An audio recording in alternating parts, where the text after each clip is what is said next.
अस्सलाम वालेकुम नाज़रीन, मैं हूं आसिफ़ अली ख़ान। एक बार फिर आपके सवालात के साथ हाज़िर हूं। आपकी तरफ से, किसी वालदा की तरफ से ये सवाल आया कि बच्चे खेल में बहुत ज़्यादा इंटरेस्ट लेते हैं, पढ़ाई में नहीं लेते। बच्चों को मारना पीटना पड़ता है, हमें अच्छा नहीं लगता, और फिर जाके वो असाइनमेंट करते हैं और बहुत ज़िद करते हैं।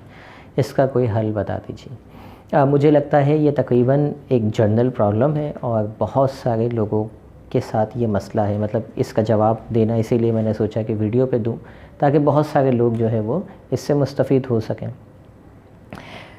हम क्या करते हैं, गलती कहाँ करते हैं वालिदैन, कि हम हमेशा दो गलत चीज़ों को कंपेयर करते हैं। मतलब अगर बच्चा स्टडी नहीं करता है, पढ़ाई नहीं करता है, तो उसका फ़ौरी तौर पर ताल्लुक़ जोड़ते हैं खेल के साथ। चूँकि वो खेलता है इसलिए पढ़ाई नहीं करता। कभी खाने पीने से तो कभी नहीं जोड़ा कि वो चूँकि खाना पीना खाता है इसलिए जो है वो पढ़ाई नहीं करता। ठीक है, तो हमेशा हम दो ऐसी चीज़ों को जोड़ देते हैं जिसका आपस में कोई लिंक नहीं है, बल्कि दोनों अलग अलग अपनी अपनी जगहों पर ज़रूरी है। कभी ऐसा नहीं कहते कि खेलता नहीं है, हर वक्त पढ़ते रहता है। ठीक है, ऐसे बहुत ही कम लोग ये क्वेश्चन करते होंगे। बहरहाल कंपैरिज़न जो है वो हम कर रहे होते हैं खेल का पढ़ाई के साथ। अब ये देखते हैं कि क्या वजह है, ऐसी वजूहात क्या है कि बच्चा खेल में बहुत ज़्यादा इंटरेस्ट लेता है और पढ़ाई में कम लेता है। ये इसको एक हम बैलेंस करते हैं इस डायग्राम को, तो हमें ये इशू है, ये कंप्लेन है वालिदैन की तरफ से कि खेल में हमेशा वज़न ज़्यादा है और पढ़ाई में कम है।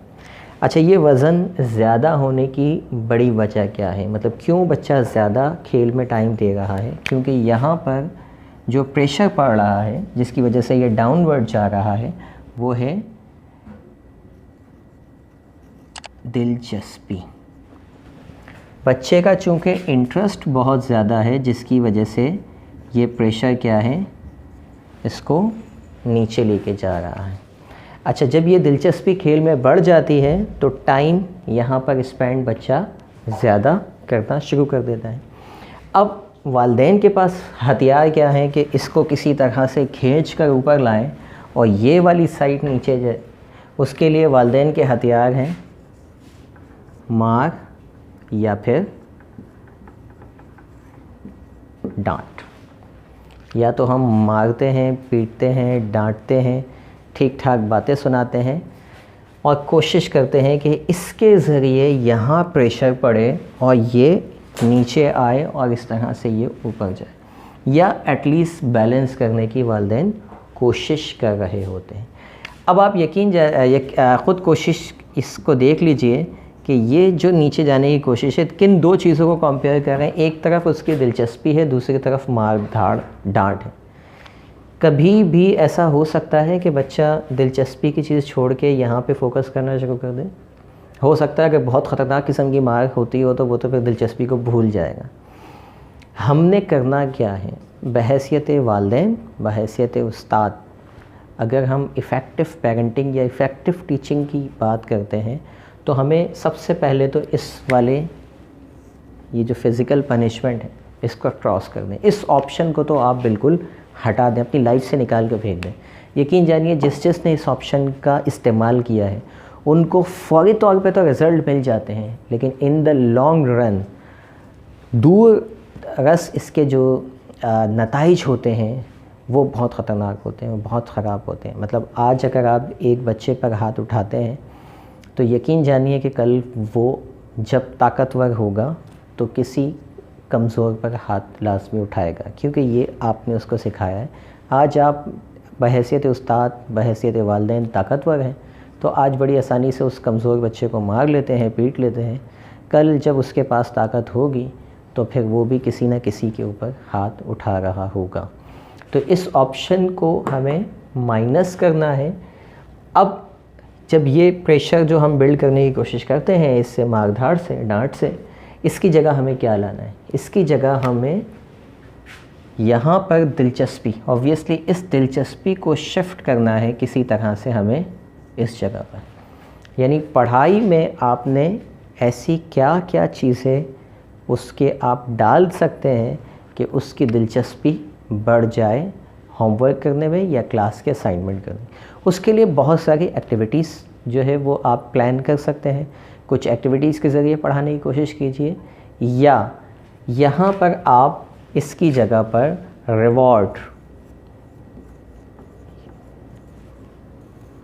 यहाँ रिवॉर्ड को आप लेके आएँ कि बच्चा अगर ये पढ़ेगा या इतना टाइम स्पेंड करेगा तो उसको ये रिवॉर्ड मिलेगा, ये जो है वो अचीव करेगा, या हम उसे कहीं लेके जाएंगे, या उसे कोई उसकी पसंद की चीज़ मिलेगी, या उसको कोई अच्छी सी कहानी सुनाई जाएगी, वगैरह वगैरह। डिपेंड करता है कि आप जो है वो किस तरह के अपनी फैमिली के हिसाब से उसको रिवॉर्ड दे सकते हैं। बाज़ बच्चों के लिए रिवॉर्ड ये भी है कि वालिदैन उनके साथ अच्छा टाइम स्पेंड करें। बाज़ के लिए ये भी है कि वालिदैन उनकी कोई पसंदीदा डिश बना दें, या XYZ जो आप समझते हो, आपके फाइनेंशियल कंडीशन जिस हिसाब से हो उस हिसाब से यहाँ पर आप रिवॉर्ड एसोसिएट करें। दूसरा काम, ये दिलचस्पी कम करनी है। अगर ये खेल में बहुत ज़्यादा है, ऑटोमेटिकली जब बच्चे को पढ़ाई में मुख्तलिफ़ किस्म की एक्टिविटीज़ मिलना शुरू हो जाएंगी तो ये ऑटोमेटिकली कम होना शुरू हो जाएगी। दूसरा, इसको कम करने का एक और तरीका ये है कि आप इसको माइनस नहीं कर सकते। मतलब ज़्यादातर वालिदैन की कोशिश ये होती है कि किसी तरह इसकी खेल से दिलचस्पी निकल जाए। दिलचस्पी निकलती नहीं। दिलचस्पी किसी भी चीज़ को कम करने, अगर आप चाहते हैं कि एक डिश कम खाई जाए तो उसके साथ दूसरी डिश लगानी पड़ती। किसी एक इंसान को अगर 2 डिशेस बहुत ज़्यादा पसंद हैं मीठे की, और आप चाहते हैं कि एक डिश कम खाई जाए तो उसी की दूसरी पसंदीदा एक और डिश लगानी होती है, ताकि वो दोनों को बैलेंस करे और दोनों कम इस्तेमाल हो। यहाँ आपने माइनस नहीं करना है कि यहाँ ये क्रॉस करके ये करना शुरू कर दें, बल्कि इस खेल के साथ स्टडी को एसोसिएट करना है, कनेक्ट करना है। मिसाल के तौर पे जितना आप पढ़ रहे हैं कम्युनिकेशन के ज़रिए भी करना है और एक्टिविटीज़ के ज़रिए, कि बेटा उसको ये नहीं कहिए कि बेटा खेल छोड़ दीजिए और पढ़ाई शुरू कर दीजिए, बल्कि ये कहिए कि जितना आप खेल रहे हैं, जब ये खेल लें तो उतना ही आपको पढ़ना भी है। आपके पास खेलने का इतना टाइम है, उसके शेड्यूल करें उसकी चीज़ों को। एक और वजह जो हम बच्चे को टाइम का अंदाज़ा नहीं होता, बच्चे कभी घड़ी देख के नहीं खेलते, घड़ी देख के नहीं पढ़ते, उनको टाइम का उस तरह से अंदाज़ा नहीं होता जिस तरह से हमें या बड़ों को होता है। उनके लिए हमारे जो 1 घंटा है वो 10 मिनट में उससे ज़्यादा एंजॉय कर लेते हैं। मतलब टाइम की कैलकुलेशन बच्चों की और आपकी बिल्कुल डिफरेंट होती है। इसलिए हम क्या करते हैं, तरीक़ेकार तो ये होना चाहिए कि बच्चों को शुरू से आपने डिसिप्लिन करना है। स्कूल के अंदर बेल और घंटी का कॉन्सेप्ट इसीलिए दिया गया है कि जब वो घंटी बजती है तो बच्चे कंडीशन होते हैं उसके ऊपर कि एक बेल बजेगी तो पहला पीरियड, दूसरा बेल बजेगी दूसरा पीरियड, तीसरी बेल बजेगी तीसरा पीरियड। उसको पता होता है कि मुझे इतने इतने टाइम में ये पीरियड्स पढ़ने हैं। घर पे आने के बाद उसके पास कोई बेल नहीं बजती, उसको कुछ नहीं पता होता कि बस उसको टाइम निकालना है जो भी है 20 घंटे और 18 घंटे जितने घर पे वो है। आप इस कॉन्सेप्ट को घर पे भी ला सकते हैं कि पहली बेल के ऊपर हमें लंच करना है, सेकंड बेल जब होगी तो हमें जो है वो थोड़ा आराम करना है थर्ड बेल के ऊपर। क्योंकि बच्चे स्कूल में इस चीज़ के आदी हुए होते हैं तो वो घर पे आसानी के साथ इसको फॉलो करना शुरू हो जाते हैं। इन केस अगर आपके साथ ये प्रॉब्लम है, अगर ये नहीं है तो ज़बरदस्ती घंटे बजाने की इस घर में ज़रूरत नहीं है। लेकिन आपका शेड्यूल होना चाहिए कि इतने बजे सोना है। ये बचपन से ही करना होता है, ये 55 में जाके करने के काम नहीं है कि बच्चा अभी 14-15 साल का हो गया और आप ये वाली टेक्निक्स उसके ऊपर अप्लाई कर रहे हैं। ये छोटे बचपन में ही कि स्कूल से आने के बाद उसके ये टाइम है। जो भी होगा, एक दिन रेजिस्ट करेगा, दूसरे दिन रेजिस्ट करेगा, आपको 1 महीने तक लगातार ये काम करना होगा, तब जाके कोई हैबिट उसके अंदर इंस्टॉल होगी। इतनी जल्दी कोई भी हैबिट नहीं होती कि सर मैंने 5 दिन ये काम करके देखा, छठे दिन आ गए कि नहीं ये तो एक्टिविटी काम ही नहीं कर रहे। You have to condition it. आहिस्ता आहिस्ता उसका माइंड जो है वो कंडीशन होता चला जाएगा और उसके बाद उसे पता होगा कि मुझे इस टाइम पर ये काम करना है। लेकिन अगर आप उसको छोड़ ही देते हैं उसके हाल के ऊपर, सिर्फ यही कोसते रहते हैं कि ये तो बस खेलता रहता है, ये तो बस खेलता रहता है, ये तो पढ़ाई, इसी में सारी ज़िंदगी आपकी गुजर जाएगी और उसके बाद बुढ़ापे में भी यही कह रहे होंगे तो हम तो कहते थे कि तुम खेलते ही रहते थे हर वक्त, हमारी बात मान लेते तो जो है वो आज ये दिन नहीं देखने होते। तो कहना बंद कीजिए मुंह से और चीज़ों को प्लान करना शुरू कीजिए। 1 महीना आपको मेहनत करनी पड़ेगी कोई भी आदत इतनी जल्दी बच्चों में इंस्टॉल नहीं हो जाती। 1 मंथ तक आप ये काम करके देखिए, और उसके बाद फिर जो भी आदत आप चेंज करना चाहते हो उसके लिए मेहनत करनी होती है। 1 महीने तक आपको लगना होता है, लेकिन हम 2, 4, 5 मरतबा करने के बाद फिर वही आ जाते हैं कि जी ये तो होगा ही नहीं, ये तो काम ही नहीं करता। तो यहाँ से मार डांट मार इसको ख़त्म करना है। दिलचस्पी के साथ कोई भी आपने ऐसी चीज़ प्लस करनी है जिसका ताल्लुक़ स्टडी से हो। यहाँ पर खेल में मिसाल के तौर पे wow you are playing good, 1 घंटा खेल लो, उसके बाद हम स्टडी करेंगे। ये बच्चे को आप गलत कहते हैं कि ये छोड़ दो और फिर स्टडी करें।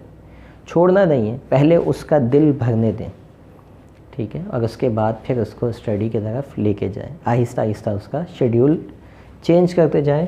प्लस ये कि उसका यहाँ पर स्टडी के अंदर रिवॉर्ड एसोसिएट करते चले जाएं कि उसका यहाँ दिलचस्पी हो। यहाँ दिलचस्पी नहीं होती, यहाँ पर होती है ख़तरनाक किस्म का मुंह बना के टीचर या वालिदैन बच्चे से कम्युनिकेट कर रहे होते हैं पढ़ाई के टाइम पर, ठीक है, और फिर पढ़ाई के टाइम पे उसको डंडे भी पड़ रहे होते हैं, उसको बातें भी सुनने को मिल रही होती हैं। तो कहाँ से दिलचस्पी होगी? फिर भागेगा ना वो यहाँ से, और फिर शिफ्ट होगा यहाँ खेल की तरफ या किसी दूसरी एक्टिविटी में शिफ्ट होगा। तो इसको इतना एंटरटेनिंग बना दें इस पार्ट को, इसमें उसके लिए फुल टाइम एंटरटेनमेंट आपने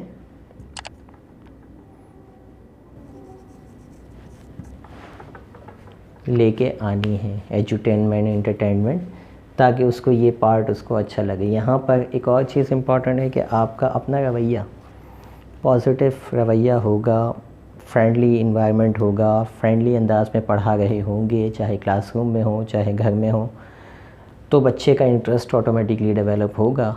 अगर ये सब कुछ नहीं है, हाथ में डंडा है, चेहरे पे फर्राटनेस है आपके, और इसके बाद आपको लगता है कि बच्चा पढ़ेगा, तो ये आपकी भूल है। बच्चा कभी भी नहीं पढ़ेगा, बच्चा शिफ्ट होगा किसी और एक्टिविटी की तरफ। उम्मीद है ये लेक्चर आपको मदद देगा अपने बच्चों को समझने के लिए, उनके साथ शेड्यूल बनाने के लिए, उनकी एक्टिविटीज़ प्लान करने के लिए। मज़ीद इस तरह की वीडियोस के लिए हमारे चैनल को लाजमी सब्सक्राइब कीजिए। अगर आपको लगता है कि ये वीडियो किसी और को आपके सर्कल में फ़ायदा पहुंचा सकती है तो उसको लाजमी शेयर कीजिए। Thank you very much. अल्लाह हाफ़िज़।